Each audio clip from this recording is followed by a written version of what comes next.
네, 안녕하십니까. 네, 5월, 6월, 심화 가정 들어가겠습니다. 심하기 때문에 시험에 주로 나오는 걸 중심으로 해서 설명을 드릴게요. 자, 페이지 19페이지 갑니다. 19페이지 챕터 1 권리 변동 뭐라고 되어 있습니까? 일반 되어 있습니다. 자, 이 권리 변동은 세 가지를 얘기합니다. 발생, 변경, 소멸. 그래서 20페이지 가시면 권리 변동 모습이 쫙 나와 있습니다. 권리 변동은 권리가 뭐 하는 경우 발생한다, 그 다음 뭐 한다, 변경한다, 소멸한다. 자, 그래서 이 중에서도 그 발생 중에서도 거기 원시 취득하고 무슨 취득, 승계 취득 있죠. 요걸 좀 정리해 둘 필요가 있습니다. 원시 취득과 무슨 취득, 승계 취득. 그래서 원시 승계 취득 차이점이 뭐냐면 요건 처음 취득이고 이어 취득인데 거기 21페이지 보시면 거기 뭐 설명이 나와 있을 거예요. 박스에 승계하고 원시. 그러면 요 두 가지를 비교할 때 떠오르는 것이 가장 좋은 건 뭐냐면 이게 가장 좋습니다. 저당권 붙은 토지가 있었다. 저당권은 우선 면제권이 있습니다. 무슨 권? 우선 면제권, 경락대금 배당 요건이 있습니다. 그럼 저당권 붙은 토지가 어느 날 이게 만약에 수용이 됐어요. 수용 토지가 있고 또 반대말은 팔았어요. 저당권 붙은 토지를 팔았다. 매각 토지가 있을 때 수용 토지는 이거는 법률 규정에 의한 원시 취득입니다. 무슨 취득이요? 원시 취득이기 때문에 저당권 효력은 미치지 않습니다. 그러면 저당 효력이 미치지 않으니까 이거는 경매할 수가 없으니까 경락대금이 존재할 이유가 없습니다. 대신 수용 당한 사람은 경락대금 없지만 보상금 청구권이 있지 않을까요? 보상 청구권. 따라서 이 우선 변제권을 이쪽으로 못 들어가는 것을 욜로 이 보상금으로 들어가서 요구하면 어떨까? 그죠? 자, 이런 것을 우리가 물상대위다 이렇게 합니다. 그래서 보상금 청구권 관련돼서는 물상대위가 인정될 수 있다. 자, 그런데 매각토지는 이것은 승계취득입니다. 무슨 취득이요?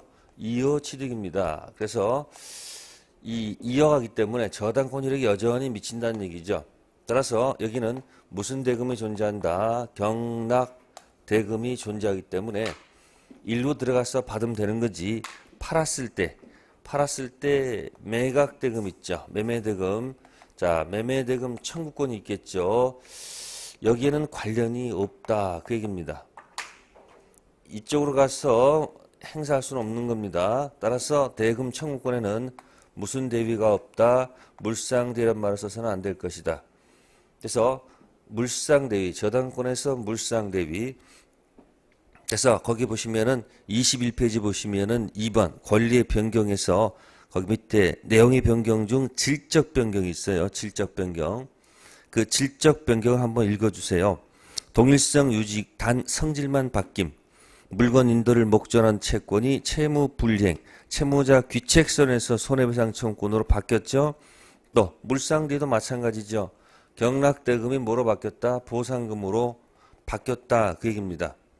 그래서 요걸 통해서 여러분들이 한번 보신다면 원시와 승계도 이해하면서 또 저당권의 물상대위까지 같이 딱 잡아놓기 때문에 굉장히 좋은 소재거리 될 겁니다. 다음 20페이지 보시면 그 승계취득은 특정 승계하고 뭐가 있다? 포괄 승계가 있습니다. 승계에서는 다시 또 뭐다? 무슨 승계가 있고 특정 승계가 있고 무슨 승계가 있다? 포괄 승계가 있죠. 자, 요거는 용어 싸움입니다. 그래서 특정 승계 가장 대표는 뭐겠어요? 거기 매매가 됩니다. 뭐가 된다고요? 매매. 포괄 승계 가장 대표는 뭐다? 상속. 그러면 매매했을 때 파는 사람을 뭐라 그럽니까? 매도인. 사는 사람은 뭐라 그럽니까? 매수인. 상속은 돌아가신 분 우리가 피상속인이죠. 상속받은 사람 뭐예요? 상속인. 근데 지가 다릅니다.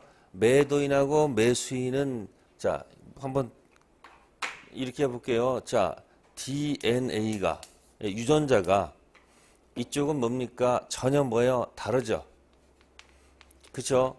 근데 상속받은 경우는 부모로부터 자식 가는 거니까 뭡니까? 예를 들어서 뭐야? DNA가 뭐야? 같다 그 얘기입니다. 아셨습니까? 시험 볼 때 선의의 상속인, 선의의 매수인 이렇게 나올 수가 있을 거예요. 이때 선의의 매수인은 보호 대상이 되겠지만 선의의 상속인은 이건 보통 보호 대상이 될 수가 없습니다. 시험에 매수인 상속인 안 나오고 이렇게 나온다는 얘기죠. 무슨 승계인? 특정 승계인. 선의의 특정 승계인하고 뭐다? 무슨 승계인? 포괄 승계인. 선의의 포괄 승계인. 혹시 시험에 이렇게 나오면 얘는 보호 대상이다 생각할 수 있지만 누구는 선의의 포괄 승계인은 보호 대상이 아닙니다. 앞분하고 뒤가 뭐하기 때문에 같기 때문에 시험 볼 때는 조심하세요. 포괄 승계인 했을 때 반대말은 뭐다? 특정 승계인. 그래서 20페이지하고 21페이지는 이 정도에서 정리하시면 될 거예요. 다음 넘기시고요. 다음에 이제 23페이지가 있습니다. 23페이지 있는 내용들은 너무 크게 거기다 잡지 마시고 몇 가지 원칙만 들어가면 됩니다. 자, 권리가 변동한다 이렇게 잡았어요. 권리가 변동한다. 그럼 변동할 때는 뭔가 행위가 있어야 되거든요. 행위. 그래서 키워드는 법률 행위입니다. 그럼 법률 행위인 것하고 아닌 것 이렇게 나눠지거든요. 그러면 나눌 때는 기준이 있어야 되겠죠. 그 기준이 뭐냐면 의사표시라고 하면 돼요. 의사표시 있는 거 없는 거. 그래서 왼쪽 따라서 날아가면 의사표시 들어가 있는 법률행위란 권리변동과 의사표시가 없는 법률행위 아닌 권리변동 두 가지입니다. 그래서 이 의사표시 소속은 법률 사실 뭐라 한다? 법률 뭐다? 사실. 법률행위 소속은 뭐다? 법률 요건. 권리변동은 뭐다? 법률 뭐다? 효과. 뭐 요 정도에서만 기억하시면 돼요. 뭐 구체적으로 이거 가지고 시험을 뭐 크게 내지는 않습니다. 그럼 뭐 여기서 예가 나와 있네요. 매매 예가 나와 있습니다. 그래서 청약, 승낙은 뭐고? 팔겠다, 사겠다. 그죠? 팔겠다, 사겠다라는 것은 뭐예요? 의사 표시고 청약, 승낙에서 무슨 계약이 체결되면 매매 계약이 체결되면 법률 행위가 되고요. 그 다음에 매매 계약 되면 서로 뭐 달라? 이쪽은 대금 달라. 이쪽은 뭐예요? 네, 재산권 달라. 자, 이런 형태가 채질 겁니다. 그래서 청약, 승낙은 의사표시, 매매 계약은 법률행위, 돈 달라, 물건 달라는 권리 변동 효과입니다. 그래서 법률 요건을 크게 두 가지로 나눈다는 거죠. 법률 요건을 크게 뭐하고 뭐로 나눈다? 네, 법률행위 뭐야? 인 것하고 법률행위 뭐다? 아닌 것 두 가지 나누는 것 뿐이에요. 자, 그래서 맨 밑에 보시면은 23페이지 가로 1번의 법률 요건. 자, 동그라미 3번 체킹. 첫째, 행위자가 원하는 대로 효과가 발생하는 법률 행위. 둘째, 행위자가 원하든 원하지 않든 법률 규정에서 효과가 발생하는 법률 행위 아닌 그 밖의 모든 것. 자, 그래서 두 가지 형태로 나눠서 본다는 것 보시면 돼요. 자, 다음 페이지 24페이지에 다음 페이지 보시면 그 중앙 따라서 법률 요건 있죠? 법률 행위인 것하고 법률 행위 아닌 것들 그 정도에서 기억하시고 밑에 보충학습의 법률 사실 분류는 굳이 보지 마십시오. 머리 아프니까 안 봐도 상관없습니다. 자, 넘기시고 27페이지 1장 강의 노트 정리한 거 C 체킹하세요. C 권리 발생, 원시 취득, 승계 취득 1번, 2번 읽으시고요. 특히 3번 점유 취득 시효는 승계 취득이 아니고 뭐다? 원시 취득. 그게 판례 태도입니다. 3번 체킹하시고 C만 집중하시면 되겠습니다. 다음 28페이지 갑니다. 챕터 2. 자, 법률 행위라는 단어가 있습니다. 그러면 법률 행위하고 거기에 의사표시 관계 있을 겁니다. 자, 그냥 읽어보시면 될 거예요. 큰 어려움 없을 거예요. 다음 29페이지 법률행위 종류 들어갑니다. 법률 종류. 가장 기본적인 분류 방법. 법률행위를 가장 기본적으로 분류하는 두 가지 방식은 좀 기억하세요. 첫 번째는 의사표시 개수, 별 개수, 방향 가지고 나누는 거. 두 번째는 효과 가지고 이행에 문제가 남는가 남지 않는가. 자, 개수가 나누는 것은 첫 번째가 별 하나짜리가 일방적으로 하는 거. 이걸 법률용어로 단독행위라 합니다. 무슨 행위요? 단독행위. 두 번째, 별 두 개가 서로 마주보는 이런 모습, 대립적이죠. 이걸 쌍방행위 또는 계약이다 하고요. 세 번째는 별이 나란히 갑니다. 평행적으로 하는 것이 있거든요. 이걸 뭐라 한다? 네, 합동행위다. 이렇게 얘기합니다. 그래서 개수가 나는 것이 뭐다? 단독행위, 계약, 합동행위. 그러니까 시험 문제 가끔 나오는 것이 이게 단독행위인지 계약인지를 구별할 수 있는지 없는지를 가끔 물어본다는 것. 기출문제 이렇게 나와 있습니다. 다음, 이행의 문제 가지고 남는 거. 첫 번째, 자, 채권행위. 무슨 행위요? 채권 발생시키는 채권행위. 가장 대표가 매매죠. 매매. 각자. 그 다음에 두 번째, 물권 이전행위. 무슨 행위? 물권행위.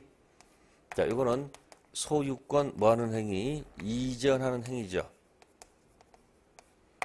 다음에 이제 물권행위는 아니지만 준해서 보자는 것이 뭐다? 준물권행위.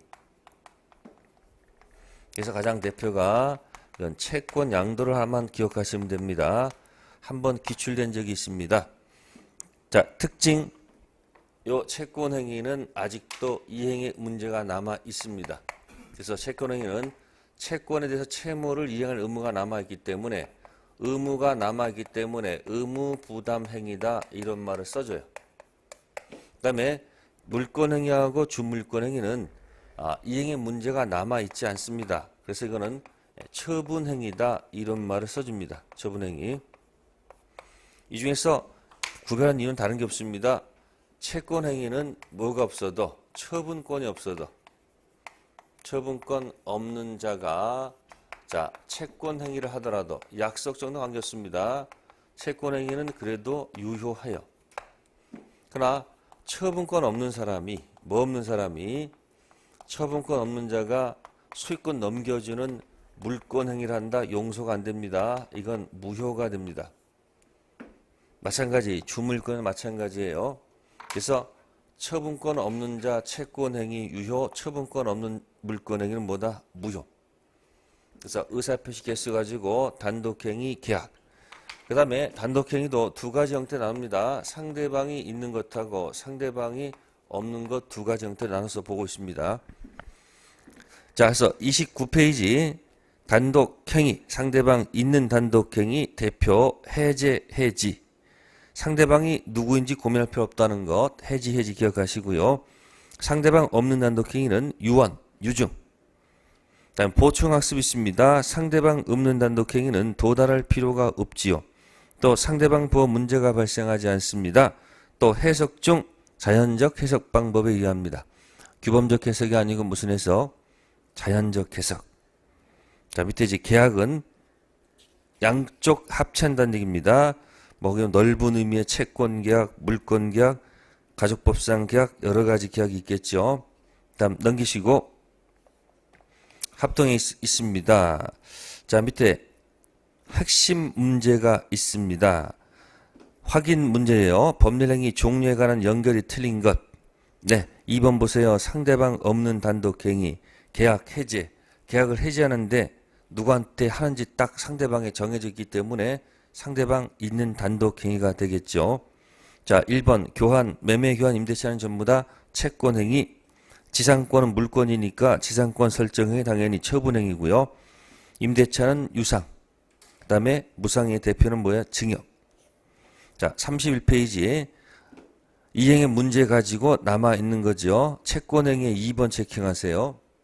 처분권 없는 채권행위 뭐하다? 유효.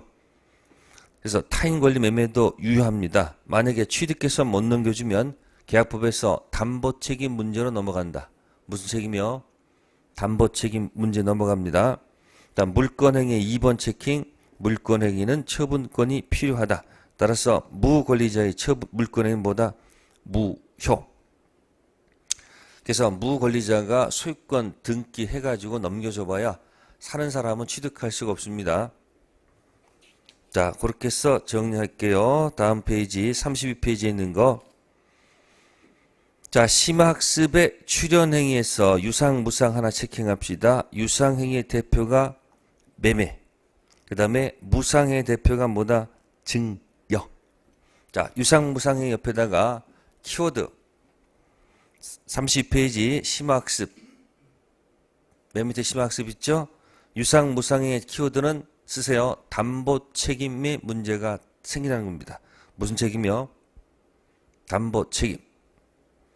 네, 이 법령의 종류는 어쩌다 한번 나오는데 나왔던 것이 여기 가끔 나와요. 여기 아까 여기 단독 계약은 뭐예요? 계약 구별하는 거. 단독 계약 구별하는 거.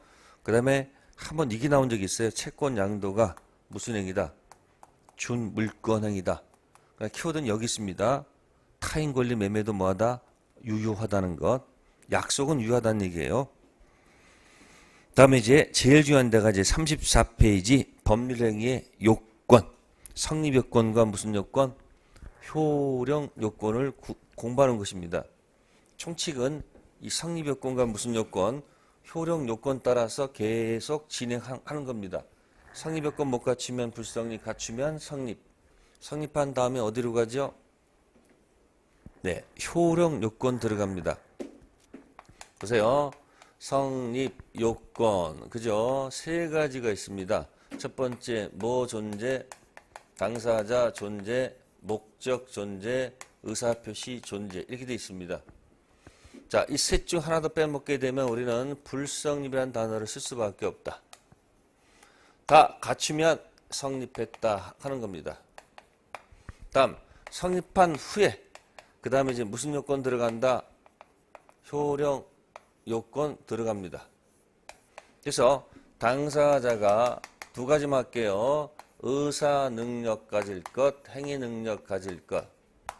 목적은 뭐 할 수 있어야 되고, 확정할 수 있어야 되고, 가능해야 되고, 그 다음에 적법해야 되고, 뭐가 있을 것?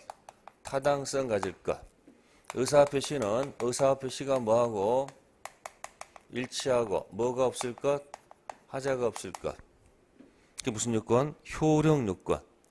그럼 효력 요건을 못 갖추면 효력이 없다. 무효. 갖추면 유효. 이렇게 나눌 수 있겠죠? 근데 특징은 이 무효가 다시 두 가지가 있죠. 1. 확정 무효가 있고요. 또 하나 뭐가 있다? 확정적 무효가 있다는 거죠. 유효도 두 가지가 있습니다. 첫 번째, 아니 불자 써서 뭐다? 불확정 유효. 네 번째는 뭐예요? 확정 유효입니다. 이 중에서 이 불확정 유효를 책에서는 이렇게 씁니다. 취소할 수 있다. 뭐 할 수 있다? 취소할 수 있다. 이렇게 들어가는 겁니다. 순서 기억하세요. 그래서 불성립 반대는 뭐고 성립. 성립한 다음에 뭐다? 무효. 그래서 여기서 뭐 특징이 뭐냐면 불성립과 무효는 같은 것이 아니라는 것이요. 뭐하고 뭐는 다르다. 불성립하고 무효는 차원이 다릅니다. 무효는 그래도 성립된 이후의 모습이라는 것을 기억하시면 돼요. 그래서 일반적 성립요건, 당사자 존재, 목적 존재, 의사표시 존재. 다음에 일반적 효력요건, 당사자가 능력 가질 것, 목적이 확정 가능 적법 타당성 갖고 의사표시 일치하고 하자가 없을 것. 자, 그 다음에 양자의 구별 실익이 있습니다. 입증 책임 문제입니다. 성립요건은 성립했다라고 주장해서 나중에 유효를 주장하는 사람한테 입증 책임이 넘어가겠지만, 자, 특히 무슨 요건? 효력 요건은 무효 주장하는 자한테 있다는 거. 그래서 오른쪽에 써보세요. 35페이지 4번 오른쪽에다가 효력 요건, 무슨 요건? 효력 요건, 입증 책임, 무효 주장. 이렇게 딱 하나 적어 놓으세요. 효력 요건 입증 책임 누구한테 있다? 무효 주장. 나중에 요거 굉장히 많이 써먹을 거예요. 효력 요건 입증 책임 무효 주장. 성립 요건은 굳이 물을 필요가 없어요. 왜? 성립한 다음에 효력을 논의하는 것이니까 시험 문제 내는 것은 성립 요건이 아니고 무슨 요건이에요? 효력 요건이다. 그런 얘기죠. 그럼 이제 책이 순서 따라 갑니다. 자, 35페이지 보충학습 능력 나오죠? 네? 여기 나오죠, 여기. 권리 능력, 의사 행력 나오지 않습니까? 그럼 책 순서에 따라 가는 거예요. 그럼 결론부터 할게요. 의사 능력이 없으면 당사자가 이야기는 성립이에요. 자, 효력 들어가면 능능이에요. 무슨 능력? 의사 능력과 무슨 능력? 행위 능력이 있는데 결론이에요. 의사 능력 없으면 여기 2번이라는 얘기예요. 뭐다? 확정 무효입니다. 아시겠습니까? 한편 행위 능력 없는 자는 세 가지가 있습니다. 미PP라고 합니다. 뭐라 한다고요? 미PP. 자, 이런 자들의 법률행위 문제는 3번입니다. 뭐 할 수 있다? 취소할 수 있다. 뭐 할 수 있다? 그래서 행위 능력 없는 자를 이제 법전에서는 제한 능력자다 이렇게 표현합니다. 무슨 자요? 제한 능력자. 그래서 제한 능력자가 나오면 행위 능력 뭐다? 미PP. 이런 자들의 행위는 뭐다? 무효가 아니고 뭐다? 취소. 자, 보충 학습에서는 그렇게 결정합니다. 다른 거 신경 쓰지 마시고요. 그냥 미PP는 뭐다? 뭐 할 수 있다? 취소할 수 있다 해서 정리하면 돼요. 다른 거 없어요. 자, 37페이지 갑니다. 이제 목적이 나옵니다. 내용이 나옵니다. 그러면 목적의 성립이, 그죠? 효력을 갖추려면 거기 첫 번째 뭐 할 수 있다는 거죠? 확정할 수 있어야 됩니다. 뭐 할 수 있다고요? 확정. 이 확정은 당시 확정 또는 장차 확정돼도 좋다. 만약에 확정할 수 없다면 이거는 효력이 2번으로 결정한다. 별거 없습니다. 당시 확정 또는 장차 확정. 다음 실현 가능이 있어야 됩니다. 가능해야 됩니다. 자, 가능하지 않는다는 것은 뭐죠? 불가능이라고 합니다. 그래서 이 불가능은 두 가지가 있습니다. 원시적 불능이 있고요. 무슨 불능? 원시적 불능이 있고 무슨 불능이 있다? 후발적 불능 두 가지로 나눈다. 자, 원시적 불능은 계약은 성립했지만 효력은 없습니다. 뭐로 평가한다? 무효. 그래서 여러분들이 38페이지 보시면 원시적 불능 나올 거예요. 그죠? 원시적 불능은 무효. 자, 무효이지만 여기서는 이런 타이틀을 가지고 논의합니다. 뭐 가지고? 계약 뭐다? 계약 무슨 과실? 체결상 과실이라는 타이틀을 가지고 논의를 할 것이다. 이제 계약법에서 나오는 이야기고요. 한편 이거랑 비교되는 게 뭐냐면 요건 이제 전부 불능이라고 해요. 그래서 이거랑 비교하는 것이 뭐가 있냐면은 원시적 객관적 일부 불능일 때는 이때는 수량부적 일부 매실 매도인의 무슨 책임? 담보 책임이라는 것이 있어요. 그걸로 논의를 하는 경우도 있다는 거예요. 차이점. 그다음에 후발적 불능은 이건 계약은 이건 유효한 겁니다. 뭐하다? 유효하지만 그 매도인의 규책사 유무에 따라서 자, 그래서 매도인한테 잘못이 있으면 자, 매도인이 채무자예요. 매도인이. 네. 채무자한테 잘못이 있으면 이건 채무 불이행 문제로 다룹니다. 채무 불이행. 자, 규책 사유가 없으면 이건 무슨 불이행이 아니다. 채무 불이행이 아닙니다. 아셨습니까? 채무 불이행할 때 쓰는 용어는 요거는 이행불능이란 단어를 가지고 법정해제, 원상회복, 손해배상 날 가시고 채무자한테 잘못이 없을 때는 요거는 계약법에서 위험, 부담이라는 타이틀을 가지고 논의하는 겁니다. 자, 그러니까 요 제목들은 계약법에서 끄집어내시고 총칙에서는 원시적 불능은 무효, 후발적 불능은 유효. 요게 키워드가 된다는 거 기억하시면 돼요. 네. 그 다음에 이제 확정 가능 다음에 뭡니까? 적법해야 됩니다. 뭐 된다고요? 그러면 적법할 때 법이 뭔가 봤더니 자, 이걸 강행법규라고 해요. 무슨 법규요? 법이 무슨 법규? 강행법규에 위반되지 않을까? 그죠? 그럼 강행법규에 만약에 위반하게 되면 당연히 뭐 할까요? 당연히 효력이 있을까 없을까? 없습니다. 그래서 2번이 됩니다. 그러면 강행법규의 반대말이 뭘까 봤더니 임의법규다 그런 얘기예요. 무슨 법규요? 임의법규. 임의법규는 위반이란 말은 없고요. 임의법규가 뭐예요? 달리 정해도. 그죠? 달리 정한다. 그죠? 정해도. 임의법규와 달리 정해도 뭐하다? 유효. 몇 번? 4번이 되겠죠. 그래서 강행법규가 많은 것이 어디냐면 물권법이 강행법규가 좀 많고 그죠? 물권법. 또 채권법은 계약법은 임의법규가 좀 많을 것이다 라는 정도는 기억하시면 돼요. 자, 한편 이 강행법규가 공법상 들어가면 이 강행법 두 가지 성질이 있어요. 단속 규정하고 그 다음에 효력 규정. 두 가지로 나눈다는 겁니다. 무슨 규정? 단속 규정과 효력 규정. 단속 규정은 단속이 목적이기 때문에 단속 걸리면 단속 규정에 위반하면 뭐 한다? 처벌합니다. 효력 규정 위반해도 당연히 뭐 합니까? 처벌하죠. 근데 문제는 단속 규정 처벌은 하지만 계약 자체는 유효로 인정해 준다는 거예요. 그러니까 효력 규정 위반하면 이거는 용서가 안 되겠죠. 사법상 효력까지도 무효로 한다는 얘기죠.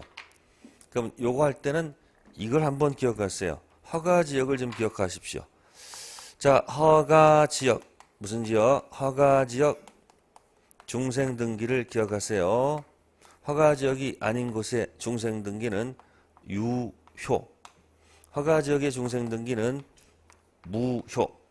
그러면 허가 지역의 중생 등기는 유라는 것은 이 규정이 단속 규정이다. 그런 의미를 내포하는 것이고 허가 지역의 중생 등기는 이건 뭐다? 효력 규정을 의미하는 것입니다. 그래서 중간 생략 등기를 정리해 둘 필요가 있다. 네. 그래서 여기 보시면은 거기 39페이지 2번에 2번 체킹하시고요. 2번에 2번 많이 좀 읽어두세요. 수수료 플러스 알파. 역시 알파 약정은 무효. 또 거기 명의신탁 금지 규정. 명의신탁 금지 규정 역시 효력 규정. 처벌도 하고 무효. 자, 토지거래 허가 규정 있죠? 역시 허가 관련 규정은 무슨 규정? 효력 규정. 그래서 2번을 좀 많이 좀 읽어 두시고요. 자, 다음 페이지 넘기시면은 40페이지에 1번에 1번 체킹하세요. 허가지역 아닌 중간 생략 등기입니다. 유효. 다음에 2번에 1번 체킹하세요. 수수료 플러스 알파. 자, 그 정도 생각하시면 되고요. 자, 강의규정 위반의 효과입니다. 이행 전이면 이행할 필요가 없지요. 특히 3번입니다. 3번에 3번 이행했다면 돌려받을 수 있다. 자, 강행법규 위반 얘기했고요. 다음에 이제 넘기셔가지고 이제 4번에 이제 목적의 사회적 타당성 들어갑니다. 타당성.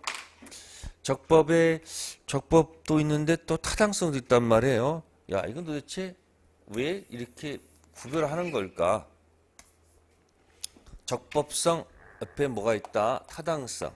그 타당성 가면 103조 있죠? 103조 해가지고 이걸 제가 선풍기라고 그래요. 선량한 풍속 기타. 선풍기 무효입니다. 103조 위반되면 무효입니다. 그럼 무엇이 선량한 풍속 기타 사회질서 위반한 것인지는 헷갈리죠. 그래서 타당성 무효일 때는 특징이 뭐냐면 이 적법성에서 아까 여기 허가 지역에서 이거 중생등기 무효죠.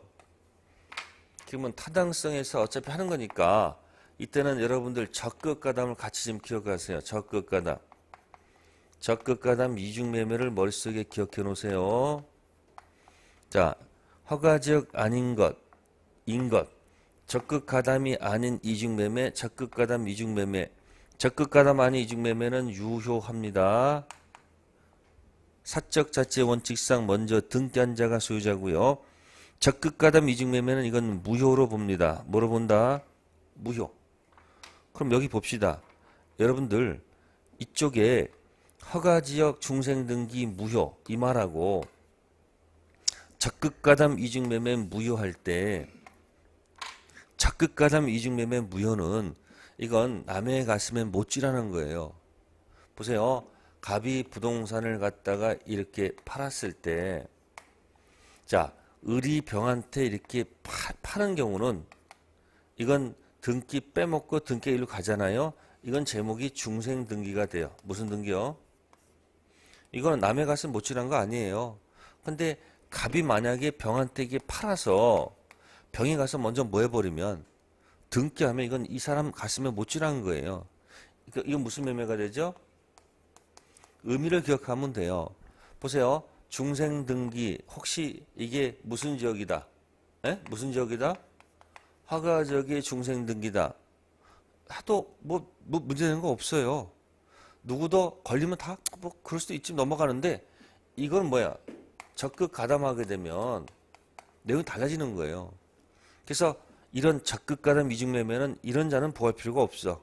그래서 어디를 끌고 들어가고 타당성으로 끌고 가서 이야기를 하고 이 적극 허가지역의 중생등기는 여기 무슨 성? 무슨 성? 적법성. 여기 무슨 성? 타당성. 그럼 여기는 못 돌려받아요. 여기는 이쪽은 돌려받을 수 있는데 이쪽은 뭐다? 못 돌려받아. 그 타이틀 제목 뭐냐면 불법 원인급여라는 단어를 쓰는 거예요. 무슨 급여?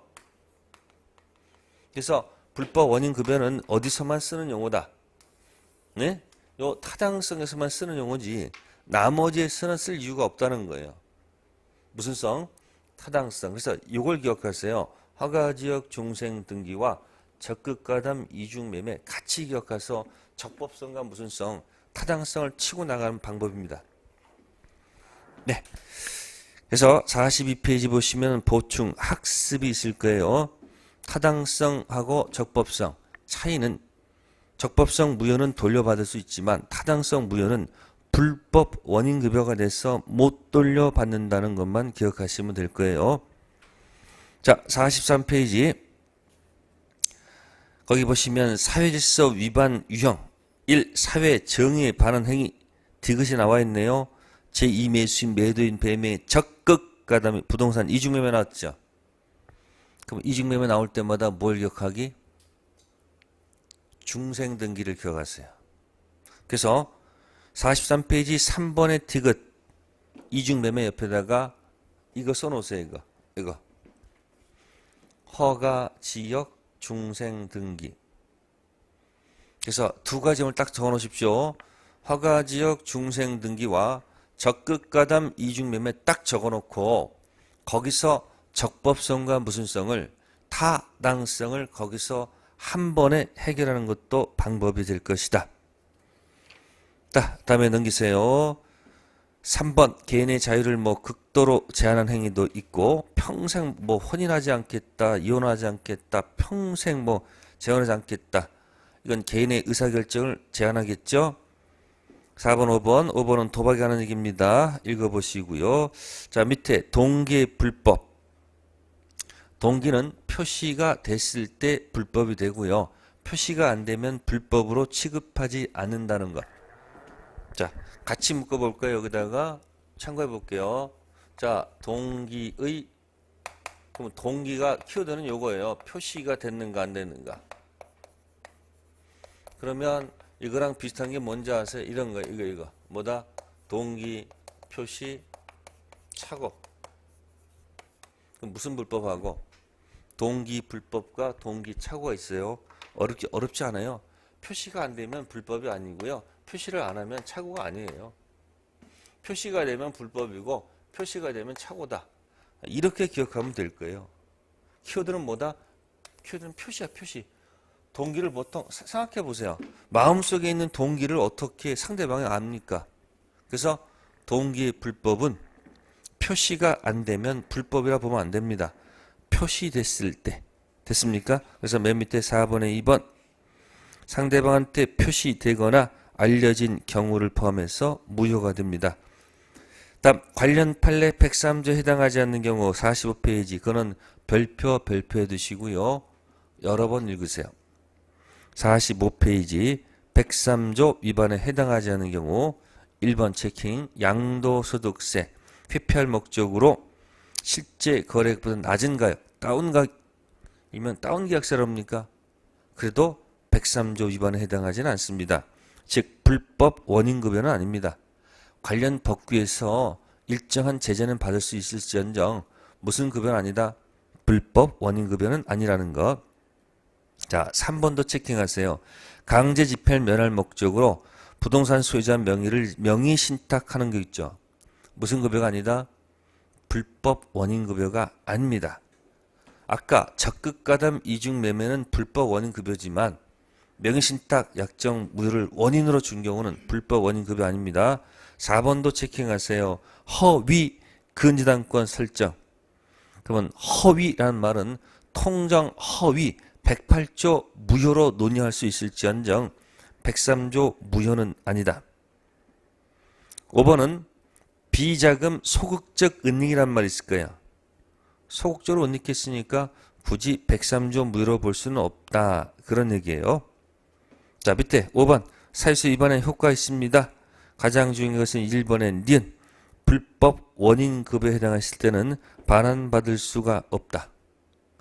그럼 여러분들 여기까지 했을 때 불법 원인급여는 딱 어디만 불법 원인급여예요? 여기만. 이쪽으로 오는 게 낫겠다. 여기만 무슨 급여예요? 불법 원인급여고 나머지 건 전부 다 불법 원인급여가 아니에요. 그래서 위반 효과 그 다음에 넘기시면 이제 46페이지에 746조가 나오죠. 꼭 좀 읽어두세요. 불법 원인급여 선풍기 무효 원인급여 이야기입니다. 네, 거기까지 일단 하고요. 네, 잠시 쉬었다가 이어서 들어가겠습니다. 네.